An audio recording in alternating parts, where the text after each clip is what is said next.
الحمد لله والثناء لله والصلاة والسلام على رسول الله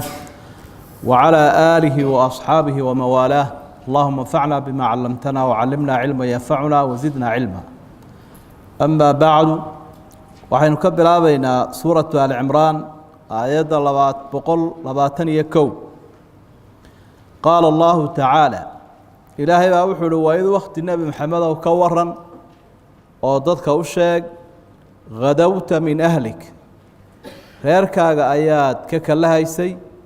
tubawi'u lmu'miniin, adigoo mu'miniintii mujaahidiinta haa dejinaya, maqaacida lilqitaal, meelo ay dagaalka u fadhiistaan ay difaac ka galaan. wallaahu samiicun caliim,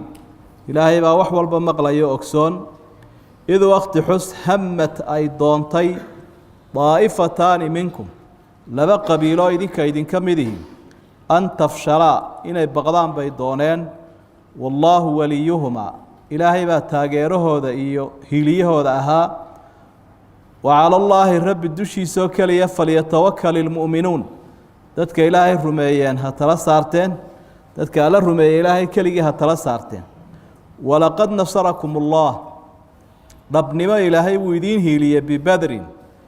meesha beder la yidhaahduu idinku hiiliye, wa antum adilla, idinkoo itaalkiinu uu yaraa ama tabar daraa. fattaqu llaaha, ilaahay ka cabsada, lacallakum tashkuruun, si aa u mahadnaqdaan.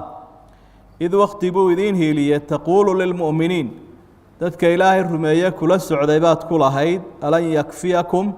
miyaanu idinku fillayn an yumiddakum rabbukum,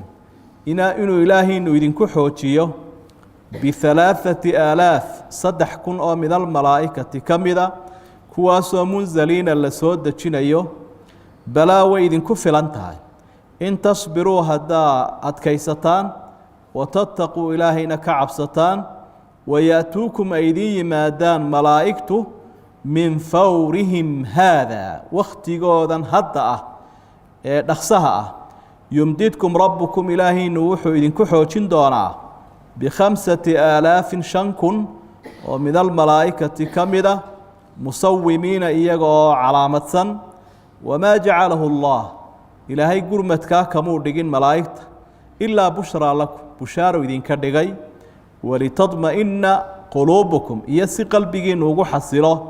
bihi gurmadkaa isagaa. wama nasru, gargaarku ma ahaanin ilaa min cindi illaah, ilaahay agtiisunbuu ka yimaadaa gargaarku,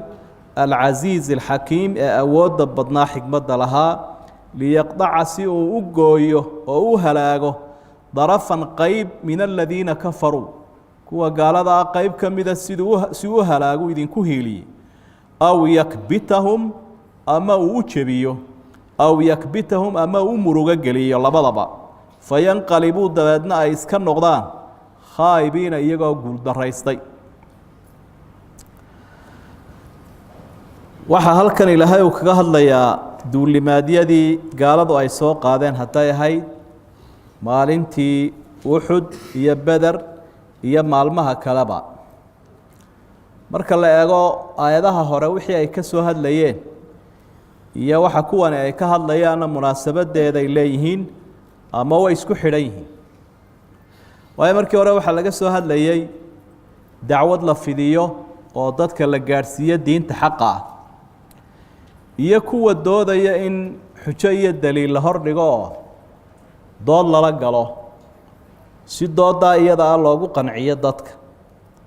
labadiiba way shaqayn waayeenoo waa la isla soo dhaafay. dacwaddaasaa soconaysa,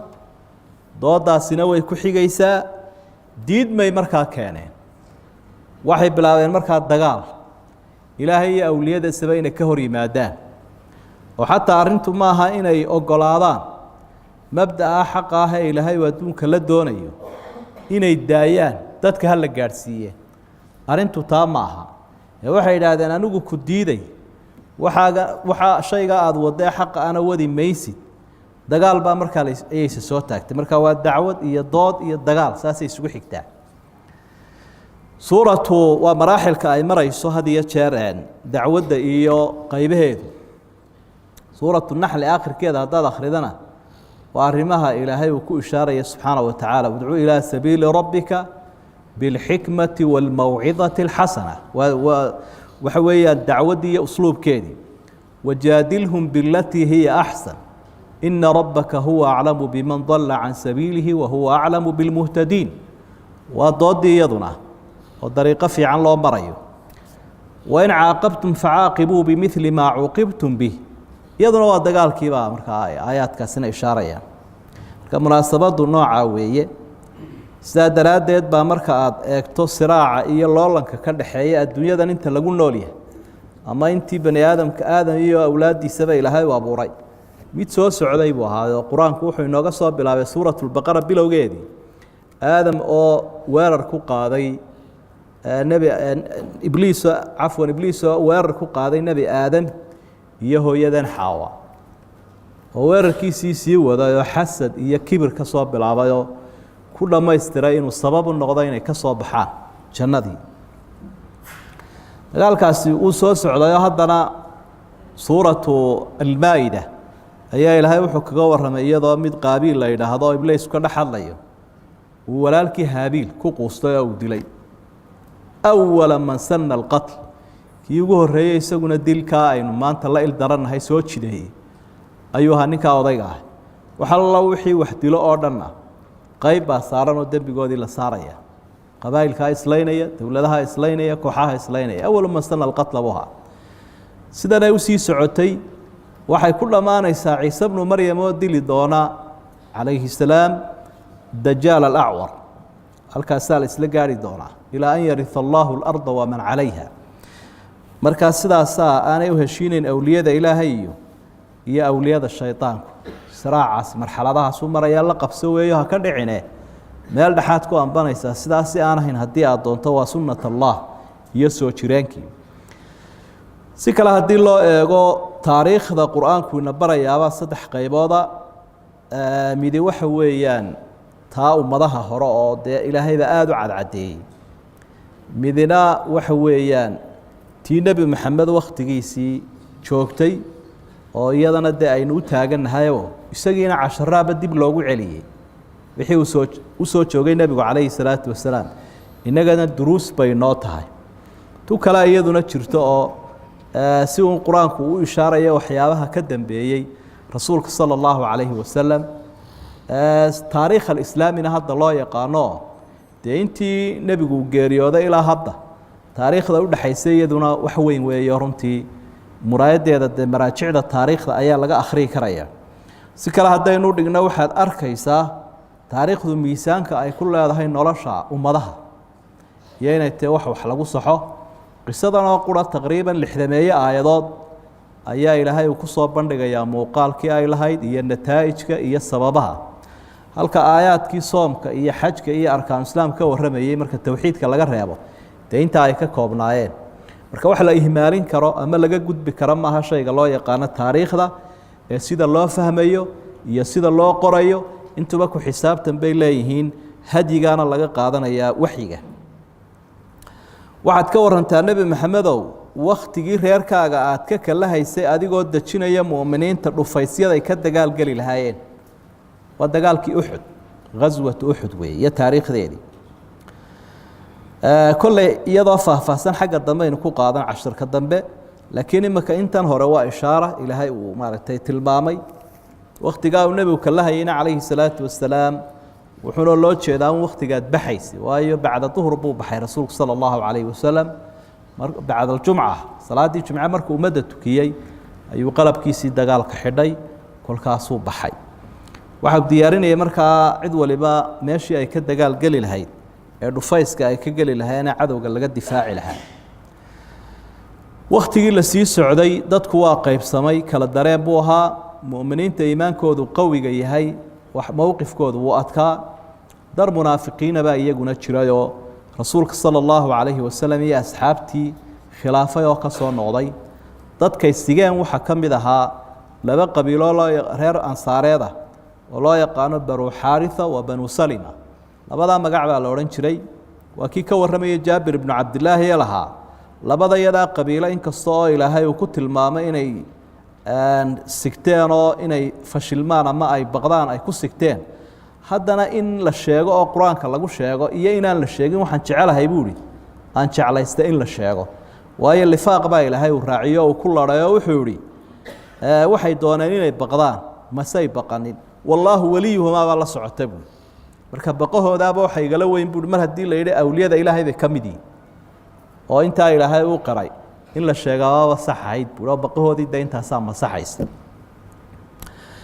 waxaa aayaadka ilaahay uu kaga soo warramayay nimankaa gaaladaa inaan bidaanad laga samaysanin ama xidhiidh iyo saaxiibtinimo waayo saasay kuu sigayaanoo ayaamaha adag khatar bay ku gelin karaan marka nimankii ehelkooda ahaa labadan qabiilo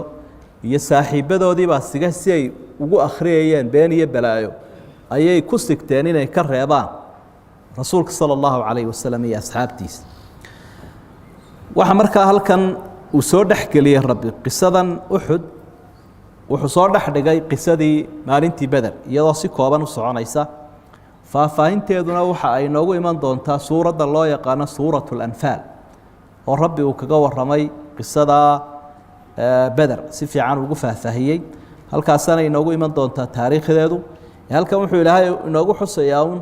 si uu nicmadiisa u dareensiiyo nebi maxamed calayhi salaatu wasalaam iyo asxaabtiisa ayaa la dareensiinayaa oo hadday damqadeen maalintii uxud oo dhimashiyo dhaawacba ku yimi hadda waa inay dib u eegaan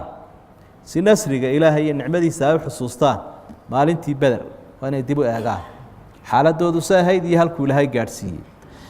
iyo inay la qabsadaan soo jireenka iyo sunnada adduunyada markaa rabbi waxa uu tilmaamay maalintaa beder walaqad nasarakum اllaahu bibedrin waantum adila hadda bederba dhabnimo ilaahay uu idiin hiiliyo nasri buu idin siiyey idinkoo tiradiinu yarta oo awooddiinu ay koobnayd marka ilaahay ka cabsadoo nicmadu idin siiye ku mahadnaqa waxbana ha warwarina saluugna yuu idinku imanin nicmada ilaahay saluugtaan mahadnaq baa loo baahan yahay mahadnaquna waxa uu ka mid yahay waxyaabaha lagaga guulaysto cadowga iyo shisheeyaha waayo ilaahay wuxuu ku siiye kolkaad ku mahadnaqdo wuu kuu kordhiyaa oo nasrigiisa iyo guushiisa ah haddii aad ka abaalka darto ama aada xusuusan weydana waa lagaaga daraa maalintaas wakhtiga ilaahay idiin hiliya waxay ahayd wakhti mu'miniintu ay warwareen cadowga tiradiisii faraha badnayd oo 3 jeer dee uu ku soo laabayna ay ka yaabeen kolkaasaa ilaahay waxa ugu bushaareeyo uu yidhi miyaanay idinku fillayn inuu 3,000 ilaahay idinku xoojiyo malaa'igta ka mid ahoo la soo dejinayo istabahaya murdifiin way istabahayaana markay qoladani soo degaan qolada kalea soo degaya wakhtigay cabsadeenna wuxuu wakhti la yidhi nimankii gaalada ahaa niman kalea soo xoojinaya oo soo socda markaasaa waxay dhahaan iyagiioo dee aad ba inooga badan haddii haddana qolo kale ku soo darmato tolob xaaladdu caynkay noqonaysa markaa nebigaa la yidhi u bushaareeyo waxaad u sheegtaa haddii kuwaasi yimaadaan suuratu anfaal waxay ilaahay ku tilmaameen kun la siiyey oo ay kunkaasi xoojiyeen hadday kuwaasi yimaadaanna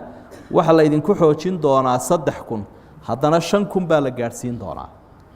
arrintaasi wakhtigaa sidaa loogu dejiya dadka muslimiinta moralkooda iyo dareenkooda wakhtigaasi ahayd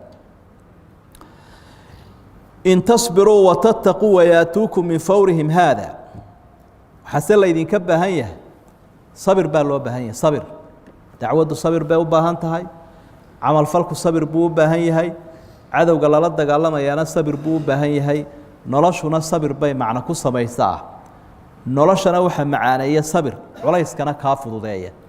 waxa sabir la'aanta la yidhaahdaana cadowgana way kuu jabisaa guuldarrana way kuu keentay alla kacabsiguna waa asaaska guusha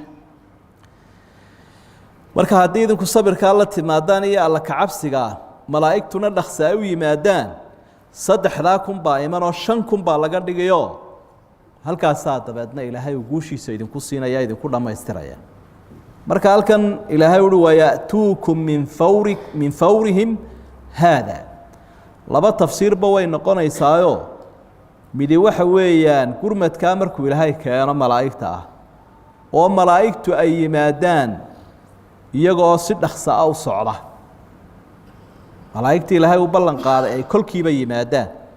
oo labadaa damiir waxay noqonayaan ya'tuukum min fawrin damiirka marfuuca iyo ka majruurka ah labadaas waxa weeye malaa'igtiina ay yimaadaan la ballan qaaday wakhtigoodan dhaqsaha ah oonay habsaamin aanay dib dhicinba ilaahay madadkiisii buu sii kordhinayaa 5 buu ka dhigayaa kun baa la keenay way dagaalameen 3 kun baa la ballan qaaday way soo dhaqsadeen 5 kun baa ku sii xigi markaa culimada qaarkood waxa ay leeyihiin damaa'irtani waxay u noqonayaan nimanka gaalada ah waxa weeyaan haddii sabirtaan oo ilaahay ka cabsataan oo gaaladuna ay hadda yimaadaan ay soo dhaqsadaan waaba sidaa ka cabsanaysaana la filaye wayatuukum gaaladu ay idin yimaadaan min fawrihim haada dhaqsahooda hadda ay yimaadaanoo weerarkii ay bilaabaan 5 buu ilaahay ka dhigi doonaa erayga musawimiina wuxuu tilmaamayaa iyaga oo calaamadsan malaa'igtu maalintaa calaamadooda waxay cumaamad cad inay xidhaan quraada qaarkoodna waxay akhriyaan ismi mafcuul musawamiin iyada oo la calaamadiyay oo had iyo jeer cid kastoo dagaal galaysa calaamad afkarasho ah bay leedahay mid muuqaala ma madaxa lagu xidho ama gacmaha lagu xidho iyo mid maqaalahoo lagu wada hadlo marka malaa'igtaas afkarashadaasna way leeyihiin